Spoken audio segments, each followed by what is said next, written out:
तो क्या हुआ, मान लीजिए मेरा IANA ने बड़ा साथ दिया और फाइनली जा जाके ट्री के अंदर अपने फाइनली ये बचे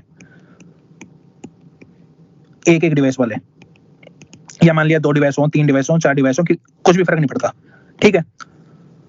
अपने को यहाँ पे नंबर ऑफ डिवाइसेस बढ़ाने हैं, तो क्या करूं? तो उन्होंने बोला let's introduce private IP addresses. Private IP address का कंसेप्ट क्या है? प्राइवेट आईपी एड्रेस का कंसेप्ट ये है कि राउटर के एक तरफ, माने बीच में कोई भी राउटर नहीं है, इसके अंदर मैं डिवाइसेस को, माने राउटर ऐसा जरूरी नहीं है, हो सकता है बीच में मल्टीपल राउटर्स हो, लेकिन एक गिवन राउटर के लिए या गिवन प्रीफिक्स के लिए, मान ले given network prefix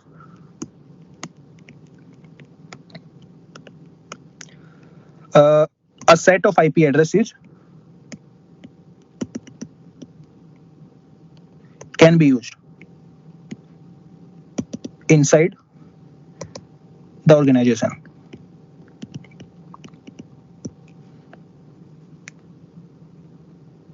And these IP addresses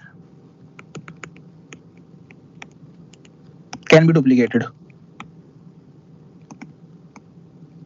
across organizations. माने कि एक ऑर्गेनाइजेशन नंबर 1 है, एक ऑर्गेनाइजेशन नंबर 2 है, इसको आईपी का प्रीफिक्स मिल रखा, मान लिया 17.12.5. समथिंग बैकस्लैश, मान लिया अपने को 24, और इसको मिल रखा है 19.16.5. समथिंग, इसको भी मान लिया अपने को मिल रखा है 24, ठीक है। तो मैं ये बोलता हूँ आईपी एड्रेस जो अपना प्राइवेट आईपी एड्रेस है, मान लिया मैं एक प्राइवेट आईपी एड्रेस का एग्जांपल लेता हूँ 192.168.1.1, तो इस ऑर्गेनाइजेशन के अंदर एक ऐसा डिवाइस होगा, मतलब अगर तू चाहे सेटअप कर सकता है, जिसका आईपी एड्रेस होगा 192.168.1.1। सिमिलरली ऑर्गेनाइजेशन 2 के अंदर भी एक ऐसा डिवाइस एग्जिस्ट कर सकता है जिसका आईपी एड्रेस होगा 192.168.1.1। और जो प्राइवेट आईपी एड्रेसेज हैं, they can't communicate with outside world. ये जो प्राइवेट है, ये प्राइवेट यूज के लिए किसी भी ऑर्गेनाइजेशन के अंदर। प्राइवेट आईपी की लेंथ क्या होती है वो अभी अपन आते हैं। तो अब जितना मेरे को लगता है कि क्लास फुल एड्रेसेस के टाइम भी ये वाली चीज इंट्रोड्यूस की गई थी, ये वाले प्रॉब्लम के लिए, सी टाइप के एड्रेसेस के लिए। तो मैं यहाँ पे दिखाता हूँ तेरे को, कहाँ गया? तो अगर अपना क्लास A का एड्रेस है, माने कि ठीक है, अब मेरे को एग्जैक्टली पता नहीं है कि क्लास लेस के अंदर क्या होगा, बट ये जो रेंज है प्राइवेट आईपी एड्रेसेस की, प्राइवेट की, वो फिक्स्ड है। तो इन्होंने बोला कि अगर अपना क्लास A का एड्रेस है, तो ये वाली जो रेंज है, ये वाले सारे प्राइवेट यूज के लिए है किसी ऑर्गेनाइजेशन के अंदर। ऑर्गेनाइजेशन के बाहर, माने इंटरनेट के ऊपर, इन एड्रेसेस का कोई मतलब नहीं है, ये कहीं पे एग्जिस्ट नहीं करते। अच्छा, इसने हटा दिए? हाँ, हटा नहीं दिए, मतलब ऑर्गेनाइजेशन इंटरनली कैसे भी यूज करे, लेकिन इंटरनेट को फर्क नहीं पड़ेगा। इंटरनेट को पता ही नहीं है कि ये एड्रेसेस कहाँ पे है। इंटरनेट में जैसे और इसलिए नहीं करे होंगे वरना प्राइवेट आईपी और पब्लिक आईपी के सेम ना हो जाए। हाँ, मतलब वो तो है ही बात सही। अगर प्राइवेट आईपी पब्लिक आईपी वाली चीज ओवरलैप कर गई तो वहां पे दिक्कत आ जाएगी ना, राउटर किसको पैकेट भेजेगा। ठीक है। और क्लास सी के लिए हो गया 192.168.0.0 टू 192.168.255.255। ये वाले अपने एक तरह से प्राइवेट एड्रेसेज हो गए। इससे राउटर आइडेंटिफाई भी कर लेता होगा कि ये मैसेज प्राइवेट के लिए है, ये प्राइवेट के लिए है। अगर ये प्राइवेट वाला है, पैकेट बाहर नहीं भेजना, अगर अपना डेस्टिनेशन किसी भी प्राइवेट के लिए है तो। ठीक है। तो हमारे पास पूरी फ्लेक्सिबिलिटी है यहाँ पे ऑर्गेनाइजेशन के एडमिनिस्ट्रेटर के पास। तो क्या होगा, मान लिया एक पूरी बड़ी ऑर्गेनाइजेशन है, पूरी बड़ी कंपनी है, लेकिन वो सिर्फ एक ही वेबसाइट दिखा रही है, ठीक है, बहुत सारे डिवाइसेज है इंटरनली। ये तरह ऑर्गेनाइजेशन का गेटवे हो गया, बड़ा राउटर जो ऑर्गेनाइजेशन को बाहर की इंटरनेट से जोड़ता है। मैं क्या करूं, मतलब एक नेटवर्क एडमिनिस्ट्रेटर क्या करेगा, मान लिया इसके पास /29 या 28 टाइप का एड्रेस है, ठीक है। तो क्या होगा, ये क्या करे, इंटरनली कैसे भी इनको अरेंज करे, एक डिवाइस हो गया जिसको ये पब्लिक आईपी असाइन कर देगा और बाकी सारे डिवाइसेस को प्राइवेट आईपी असाइन कर देगा। ये प्राइवेट है, ये प्राइवेट है, ये प्राइवेट है, ठीक है। तो बाहर की दुनिया से क्या होगा, तो क्या होगा कि ये प्राइवेट वाले डिवाइसेज आपस में बात करते रहेंगे, ये आपस में बात कर सकते हैं, और हो सकता है ये इससे बात कर सकते हैं आपस में, लेकिन बाहर की दुनिया से बात करनी हो, बाहर की दुनिया से सिर्फ ये वाला पब्लिक आईपी बात कर पाएगा। क्योंकि अगर मान लिया इसका प्राइवेट आईपी एड्रेस है 192.168.0.1, बाहर की दुनिया वाला अगर कोई भी इसको 192.168.0.1 भेजेगा तो वो भी किसी एक ऑर्गेनाइजेशन का पार्ट होगा, और अगर डेस्टिनेशन मेरा ये है तो ये इस राउटर को छोड़ेगा ही नहीं। ठीक है, उसको पता है कि ये उस वाली रेंज में आ रहा है प्राइवेट वाली में, तो ये बाहर नहीं भेजेगा। हाँ, ये बाहर नहीं जाना, ये कहीं डिवाइस होगा तो इंटरनली होगा।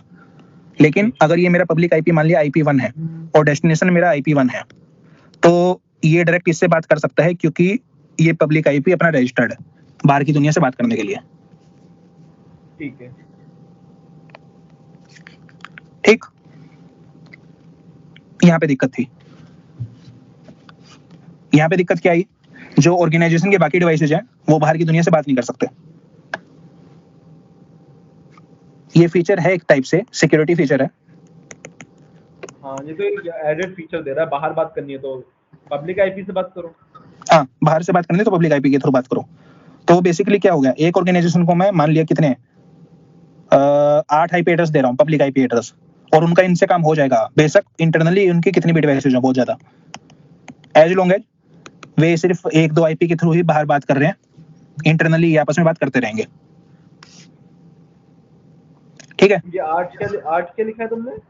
8 आईपी एड्रेस मान लिया, बैकस्लैश कितना बोलूं मैं, बैकस्लैश बोलूं मैं, अपने को 29 दे रखा है। हाँ ठीक है, 8 ही दे रखे, लेकिन हमें क्या मतलब, हम तो अपने में कोई कितने भी अटैच कर सकते हैं।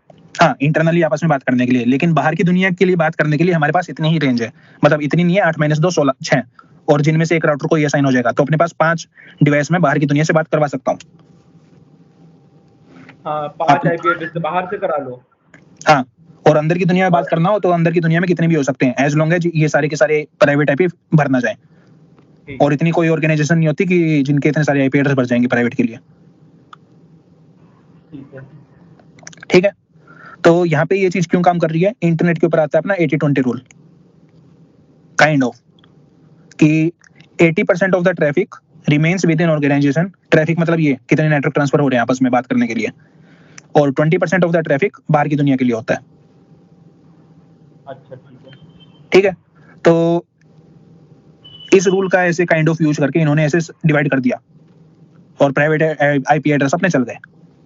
यहाँ पे समस्या सिक्योरिटी फीचर क्यों है, क्योंकि अपने जो बाहर ये बाकी डिवाइसेज हैं ये सेफ है बाहर की दुनिया के अटैक से। अगर कोई ऑर्गेनाइजेशन के बाहर अटैकर बैठा हो, वो इन डिवाइसेज को बिल्कुल भी टच नहीं कर सकता। वो उन्हीं को कर सकता है, इनके पास पब्लिक आईपी है। हाँ, जिनका पब्लिक आईपी एड्रेस है ये सिर्फ इन्हीं को टच कर सकता है। वो भी आगे की बातें हैं, वो एडिशनल फीचर्स के ऊपर आता है अभी सिक्योरिटी के ऊपर, कि सिस्टम कितना अपना सिक्योर है वगैरह वगैरह, वो बात की बातें हैं। लेकिन इस बात की 100% गारंटी है कि बाहर का आदमी अंदर के डिवाइसेस को छू भी नहीं सकता जिनका प्राइवेट आईपी एड्रेस है। ठीक है, तो लेकिन अभी हमें क्या चाहिए था, अब मान लिया मेरा कोई भी कैंपस है, कैंपस के अंदर बहुत सारे बच्चे हैं, कैंपस तो क्या करेगा, बाहर से ले लेगा अपने 2-3 आईपी एड्रेसेज और सभी बच्चों को प्राइवेट आईपी एड्रेस असाइन कर देगा। ठीक है, इंटरनली। बट इन सभी को बाहर की दुनिया से बात करनी है, इनको तो इंटरनेट से चाहिए इन सभी को। चाहिए। तो यहाँ पे एक टेक्नोलॉजी आती है अपनी, नेटवर्क एड्रेस ट्रांसलेशन।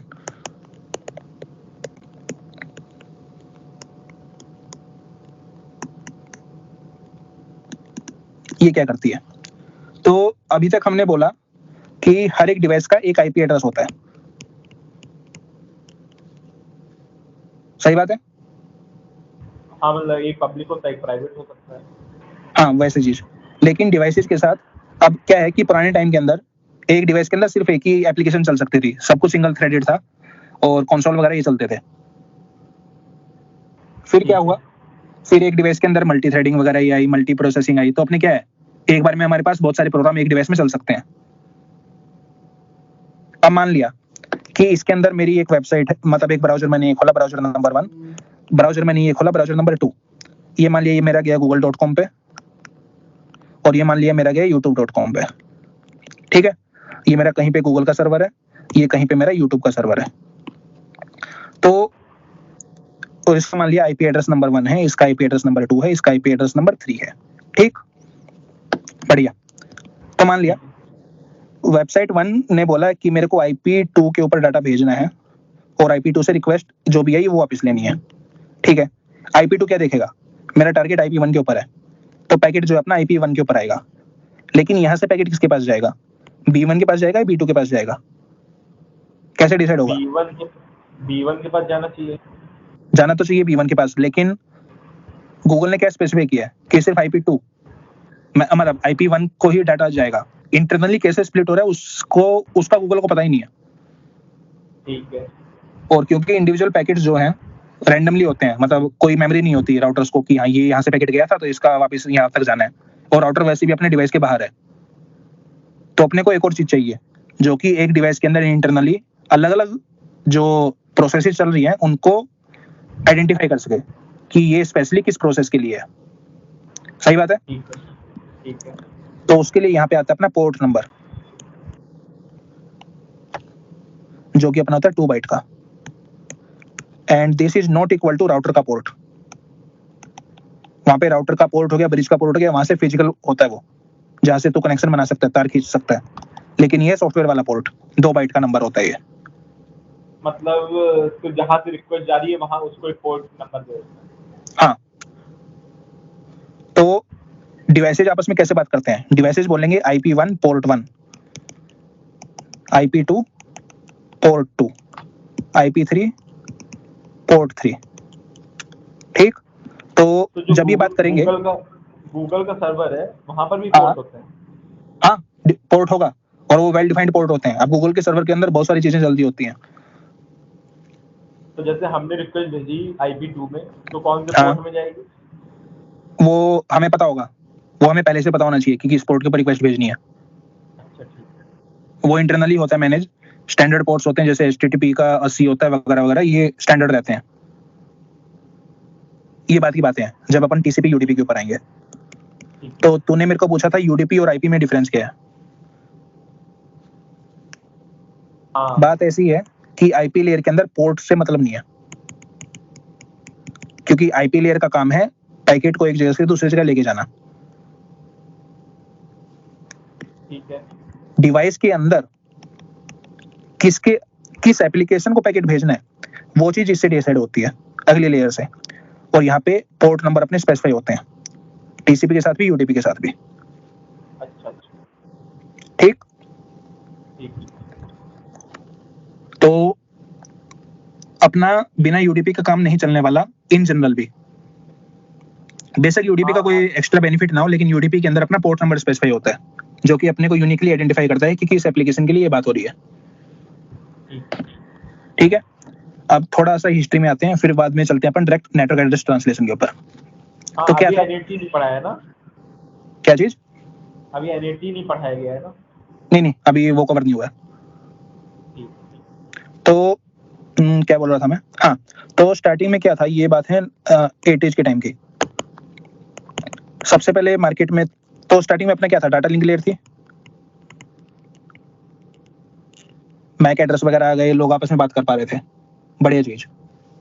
उसके बाद लोग प्रोटोकॉल सोच रहे थे इसके ऊपर कि हमें पता था कि हमारे डिवाइस फेल कर सकते हैं, जैसा कि हमने कल भी देखा था, मतलब डिस्कस किया था कि पुराना टाइम था, डिवाइस अपने फेल कर सकते हैं, पैकेट के अंदर कहीं पे भी ट्रांसमिशन एरर हो सकता है, कहीं पे भी अपना पैकेट ड्रॉप हो सकता है।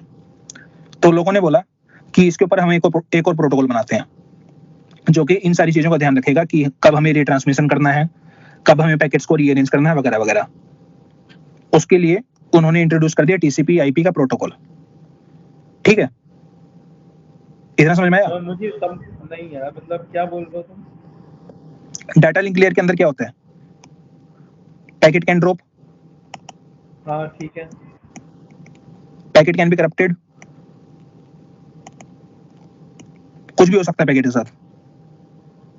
ठीक है।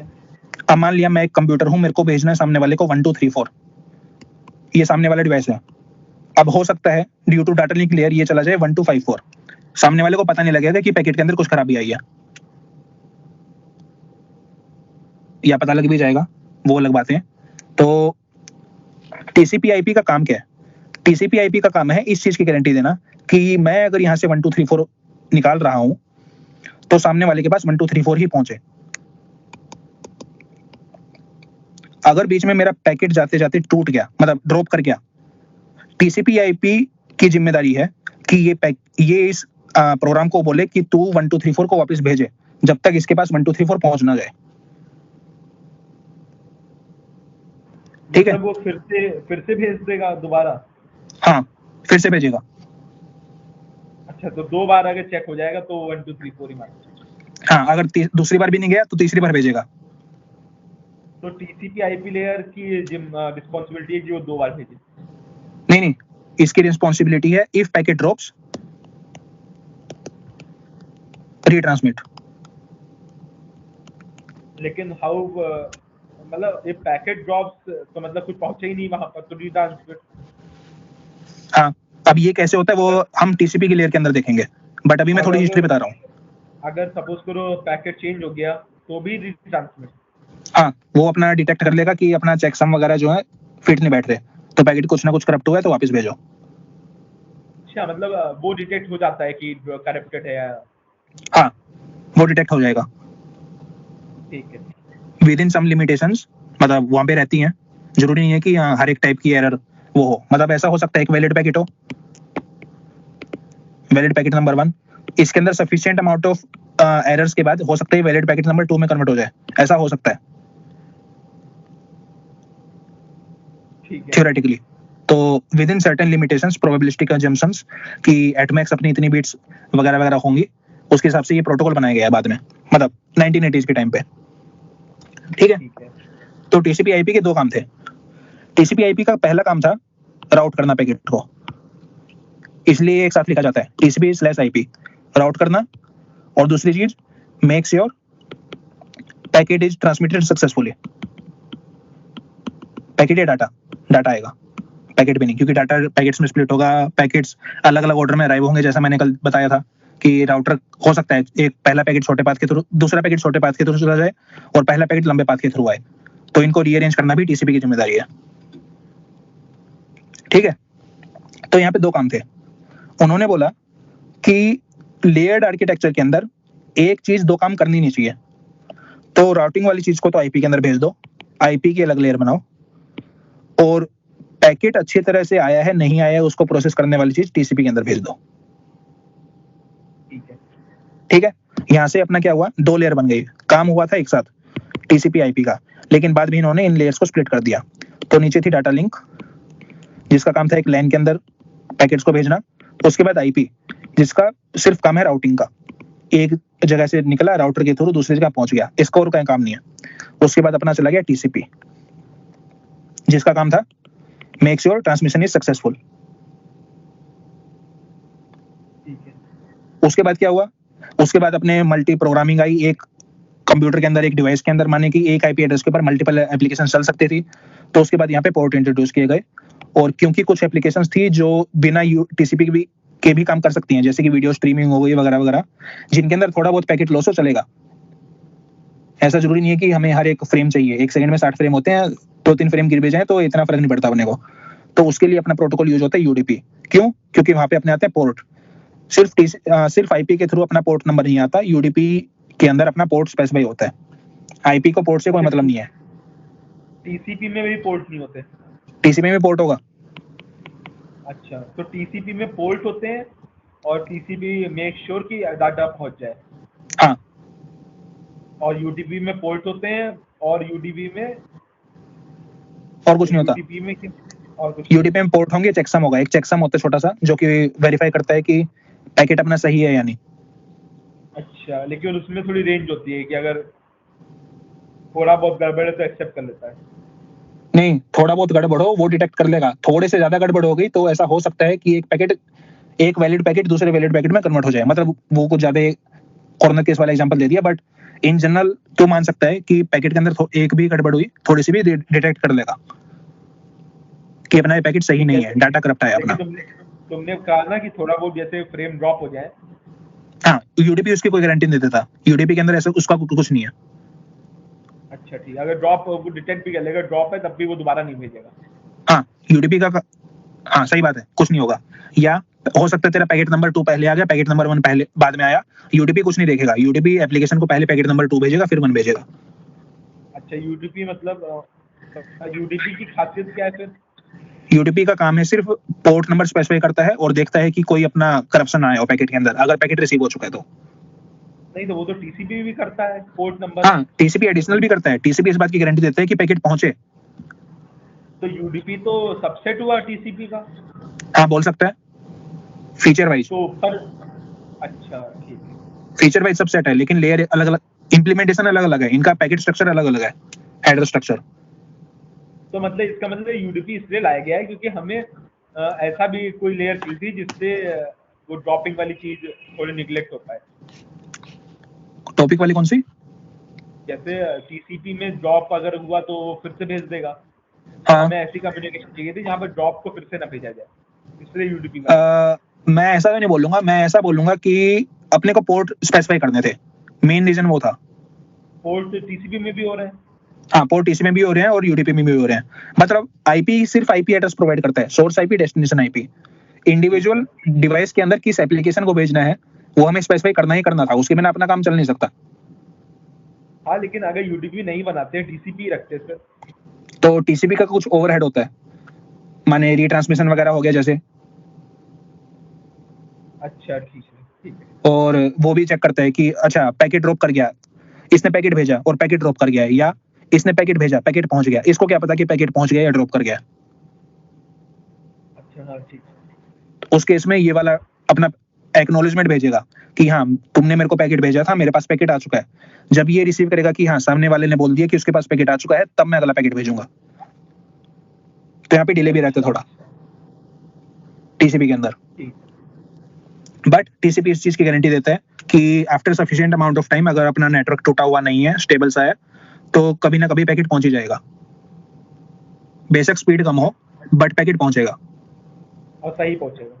हाँ, सही पहुंचेगा। यूडीपी क्या बोलता है, पैकेट अगर पहुंच गया तो वो सही होगा, लेकिन पैकेट पहुंचने की गारंटी नहीं है, पैकेट किस ऑर्डर में अराइव हो रहे हैं उसकी कोई गारंटी नहीं है। क्यों? क्योंकि वो आईपी की ही क्या बोलते हैं, सिमिलर है। यूडीपी सिर्फ पोर्ट नंबर स्पेसिफाई करता है और ये चेकसम वगैरह से चेक करेगा कि हाँ पैकेट के अंदर कुछ करप्ट नहीं होगा। अच्छा टीसीपी में डेटा जा रहा है, पूरा पूरा डेटा ही खत्म हो गया और गया ही नहीं वहां पर, तो वापस ही नहीं आएगा कुछ टीसीपी के पास, मतलब हाँ, टीसीपी के पास कुछ नहीं आएगा। तो फिर वो दोबारा कब भेजेगा? वो होता है टाइमर वगैरह होते हैं इसके अंदर, जब टाइमर एक्सपायर हो गया तो रिट्रांसमिशन करेगा। कोई ना आया तो अच्छा ठीक ठीक। डुप्लीकेट पैकेट्स का भी होता है यहाँ पे। अब हो सकता है कि इसने पैकेट भेजा, इसने पैकेट रिसीव कर लिया, ये इसने बोला हाँ मेरे पास पैकेट आ चुका है, लेकिन ये ड्रॉप कर गया। तो पहले वाले डिवाइस के लिए तो यही हुआ ना कि सामने वाले के पास पैकेट पहुंचा ही नहीं है, ये तो ये जूम करके चलेगा। तो जब ये पैकेट भेजेगा तो ये वाला डिवाइस क्या देखेगा कि ये तो 2 बार आ गया, तो ये इसको डिस्कार्ड कर देगा और फिर वापस एक्नॉलेजमेंट भेजेगा। अब ये सोचेगा कि मैंने एक्नॉलेजमेंट भेजी थी, वो इसके पास गई नहीं, इसलिए इसने मेरे को वापस पैकेट भेजा है। ठीक है। ये बहुत सारी चीजें रहती हैं, और अपना थोड़ा टॉपिक से भटक गए हैं, ये चीजें बाद में कवर होंगी अगली लेयर में। ठीक है। तो अभी अपन आते हैं नेट के ऊपर, एनएटी, नेटवर्क एड्रेस ट्रांसलेशन के ऊपर। और ये चीज याद रखनी है, अब अपना सिर्फ आईपी नहीं है, अपन बात करेंगे आईपी को पोर्ट के थ्रू, और पोर्ट का साइज होता है 2 अच्छा, अभी बाइट्स। हम लोग पोर्ट इंट्रोड्यूस कर रहे हैं मतलब। हाँ, अभी पोर्ट इंट्रोड्यूस कर रहे हैं अपन। अच्छा बट है अपन आईपी लेयर में। हाँ, आईपी लेयर की बात ही हो रही है। ठीक है। माने कि अगर तेरे पास बेसिकली तेरे पास अगर टीसीपी या यूडीपी लेयर नहीं है तो तेरा नेट काम नहीं करेगा। नहीं करेगा, या तो सिंगल पोर्ट डिवाइसेस में। हाँ, या कोई एक और ऐसा प्रोटोकॉल होना चाहिए जो नेट को पता हो कि वहां पे पोर्ट नंबर कहाँ पे रीड करने हैं। ठीक है। नेट को काम करने के लिए पोर्ट नंबर और आईपी नंबर दोनों चाहिए होंगे। ठीक है, तो ये अपना नेटवर्क एड्रेस ट्रांसलेशन, ये एक सॉफ्टवेयर होता है राउटर के अंदर, या तेरा स्पेशलाइज्ड डिवाइस हो सकता है, कुछ भी हो सकता है। ठीक है,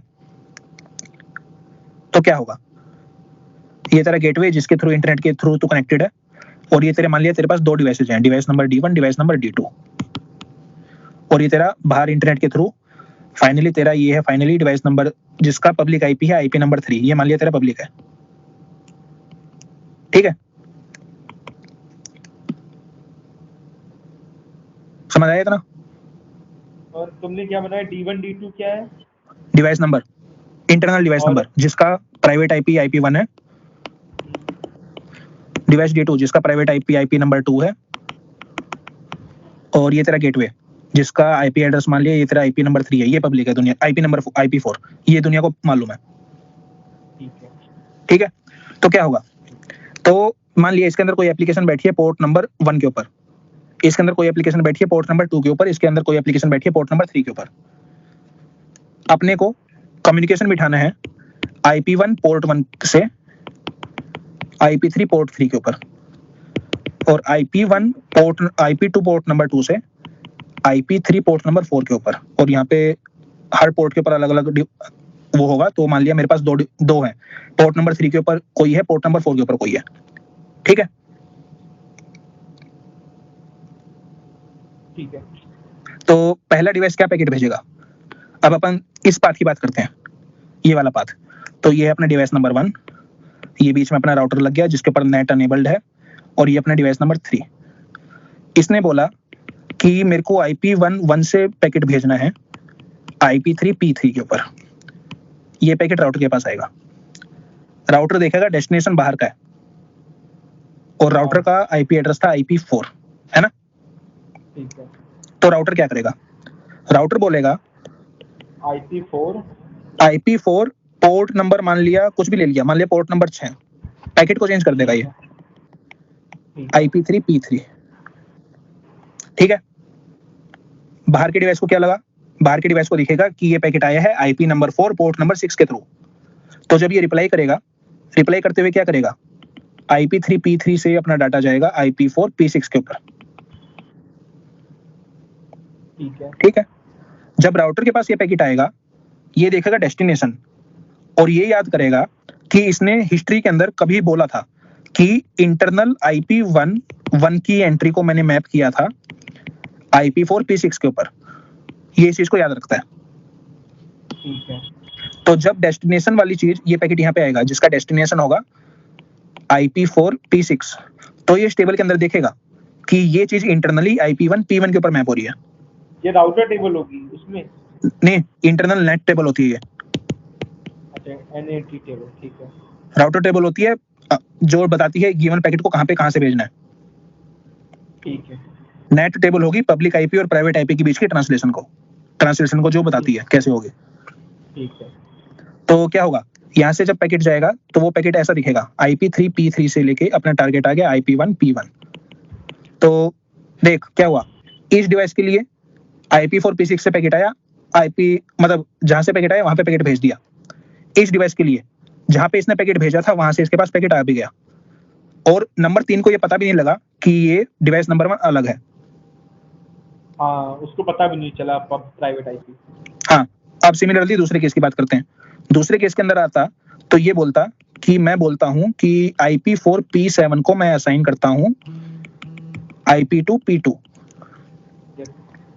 तो बाहर की दुनिया के लिए क्या हो रहा है, बाहर की दुनिया के लिए एक कंप्यूटर है जिसका पोर्ट नंबर 6 और पोर्ट नंबर 7 के थ्रू बाहर की दुनिया बात कर रही है, लेकिन इंटरनली ये पोर्ट अंदर किसी डिवाइस के जाके किसी पोर्ट के साथ अटैच्ड है सॉफ्टवेयर के थ्रू, और ये वाला पोर्ट अंदर किसी डिवाइस के साथ जाके उसके किसी पोर्ट के साथ अटैच्ड है। अब ऐसा हो सकता है ये दोनों एक ही के साथ अटैच्ड हो, ये ना हो, कुछ भी हो सकता है, लेकिन बाहर के लिए सिर्फ एक IP एड्रेस और ये पोर्ट है। हाँ, लेकिन अगर एक के संग अटैच होंगे तो पता कैसे चलेगा? क्या चीज? जैसे अगर वापस आए और NAT टेबल में 2 एंट्री, एक है मतलब P6 के लिए भी अच्छा, ठीक है, हो सकता है। मतलब इंडिविजुअल एप्लीकेशंस होगी ना, वो ऑपरेटिंग सिस्टम देखेगा फिर हाँ। ये किस पोर्ट के थ्रू किस एप्लीकेशन पे जाएगा। ठीक है, ठीक। ठीक, तो हाँ, फिर इसकी सिंपल वही कर रहा है कि प्राइवेट हटा रहा है, पब्लिक से भेज रहा है। हाँ, बाहर की दुनिया को पता नहीं लग रहा, ये अपना एड्रेस ट्रांसलेट हो गया एक तरह से, ठीक है। ठीक है। इसकी लिमिटेशन ये है कि पोर्ट नंबर अपना 2 बाइट का होता है, तो नेट टेबल का जो साइज होता है वो ज्यादा से ज्यादा 2 की पावर 16 एंट्रीज ले सकता है, 65,000। ठीक है। इससे ज्यादा एंट्रीज के लिए अपना नेट काम नहीं करेगा, उसके लिए अपने को एक और IP एड्रेस रखना पड़ेगा। तो अपन 2 IP एड्रेस खरीदेंगे, एक यहाँ पे हो गया, एक यहाँ पे हो गया, 50% इसको डिवाइड कर दिया और 50% इसको डिवाइड कर दिया, वैसा हो सकता है। लेकिन हम कितने IP एड्रेस, 2 बाइट का क्या होता है? पोर्ट साइज, पोर्ट नंबर जो अभी नया इंट्रोड्यूस करा है, हाँ, इसका साइज 2 होता है। 2 बाइट। ये फर्स्ट टाइम बता रहे हो ना? हाँ, 0 पहले ही बताया था। अच्छा ये वैलिड पोर्ट नंबर हो सकते हैं किसी भी चीज के। ठीक है। ये बोला था देख 2 बाइट का। अच्छा अच्छा ठीक ठीक है, तो अपन ने बेसिकली क्या किया, अपने पास एक राउटर है, बाहर की दुनिया के लिए एक आईपी एड्रेस है, और बाहर की दुनिया से कम्युनिकेट करने के लिए हमारे पास 65,536 पोर्ट्स हैं। ठीक है, हाँ तो एक साथ बाहर की दुनिया के थ्रू 65,000 के अराउंड डिवाइसेस बात कर सकते हैं एक आईपी एड्रेस के यूज करके। और इंटरनली हमारे पास कितने भी डिवाइसेस हो सकते हैं और वे आपस में बात करेंगे बाहर, अगर वो तो एज लॉन्ग एज वे बाहर बात नहीं कर रहे। ठीक है। अंदर ये तो हो गया। जितनी वो प्रिस्क्राइब रेंजेस है उसके अंदर वाले। हाँ, वो नेटवर्क एडमिनिस्ट्रेटर की जिम्मेदारी है कि जब आईपी एड्रेस वगैरह साइन करे तो इनको प्राइवेट आईपी दे। ठीक है। तो ये है, एक आईपी एड्रेस का हमने बहुत ज्यादा यूज कर लिया, बहुत ज्यादा, हाँ इसलिए ये चीज अब तक चल रही है। बट इसकी कुछ लिमिटेशंस बोल पढ़ा था मैं कि 2011 के अंदर दुनिया के क्लास ए एड्रेसेस खत्म हो चुके हैं सारे। क्लास ए वाले सबसे बड़े वाले नहीं, सबसे छोटे वाले सबसे बड़े वाले, सबसे बड़े एड्रेस। हाँ मतलब किसी ना किसी को कोई ना कोई क्लास ए एड्रेस असाइन हो चुका है, अब किसी और को क्लास ए एड्रेस नहीं मिल सकता, ऐसा मैं पढ़ा था। अच्छा, मतलब उसमें तो हाँ कितने बहुत कम ही नेटवर्क है ना, 2/8। हाँ, कम ही थे, 127 थे, 127। हाँ 127। ठीक है, बाकी कल करते हैं, अपना हो चुका है काम।